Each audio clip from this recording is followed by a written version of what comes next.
This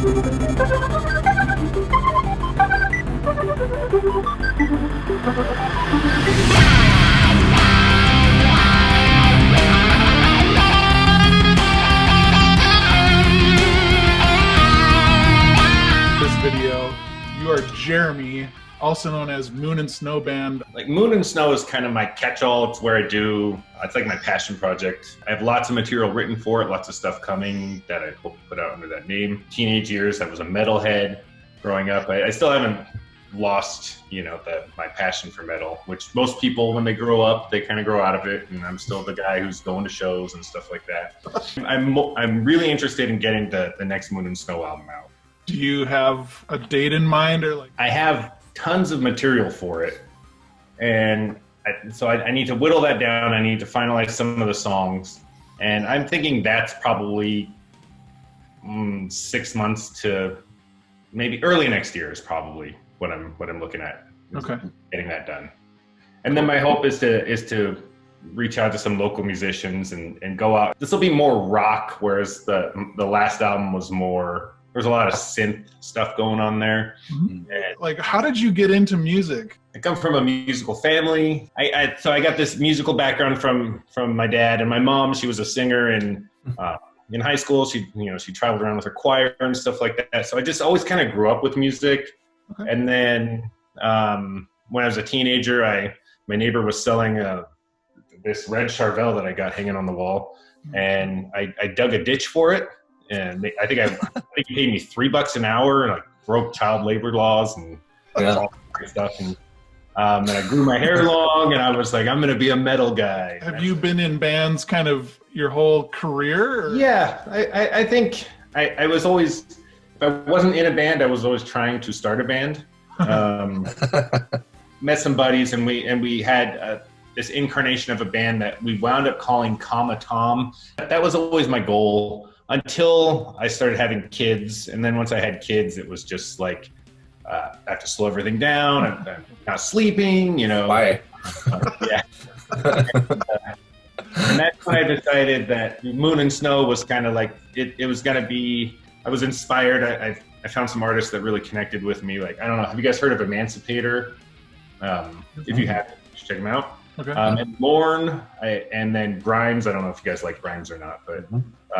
Like these people just kind of started coming up, and it was just like making me think, like the difference between me and them is they're just doing it, like I'm sitting on all the stuff that I'm proud of, and I'm sitting here like not doing it. So I just made a plan to finally get the Moon and Snow album done. Yeah. And so that's kind of where I am now. And I think what have been some of your biggest influences that just continue to inspire you now? Generally speaking, there's so many smart musicians out there, like I see what you guys are doing, and I'm like, wow, this is really like that Christmas album you guys put out. I really like digesting that. It was like, wow, there's like chock full of cool ideas here that these guys are just like putting together, So I see people doing this, or I hear just a catchy song, and I'm like, and it really, it hits you like a song. What's your favorite movie? The Nice Guys. What's your favorite music genre? Melodic metal. Your top albums? I really like Soilwork, their album, Natural Born Chaos. Devin Townsend, his Transcendence album. Dogs or cats? I never really owned a dog, and I'm not a cat person either. I mean, I'm looking to get a dog for my kids. Have you ever broken a bone? Yeah, I broke my thumb, broke my ankle. Tacos or hamburgers? Probably hamburgers. Do you have a favorite performance memory? Performing with Comma Tom was really cool. We had just this insane banter. Scariest performance memory?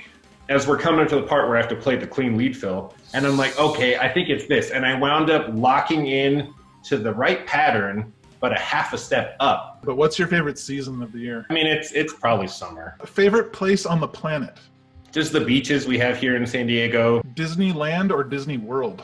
At Disneyland, just because I'm close. I went to Disney World when I was 6. All I remember was going on 3 rides and eating ice cream. So, who would be one person that you'd just love to spend a day with? I keep going back to Devin Townsend, like I'm the ultimate Devin Townsend fanboy, but I probably am. If you had advice for anybody, what would it be? And someone actually gave me really terrible advice. It was right after like the first incarnation of Kama Tom kind of fell apart, and I played a show by myself with like backing tracks, and it was kind of like the beginning of what Moon and Snow was going to become. And the drummer in that band, his dad, like pulled me aside after. He's like, "That was cool, but like you can't go do that like forever. And what are you going to do? Like be in a one-man band and play by yourself forever?" And I remember thinking like, yeah, that's probably right. And I kind of got like down on it and pulled back, and really like, and it took me a couple years to realize like, look, whatever, you know, I should just be moving forward. Even if I'm just like sitting in my room tinkering on songs and putting them out, it doesn't matter, because I'm still like honing my craft, writing songs, producing material, and like scratching that creative itch.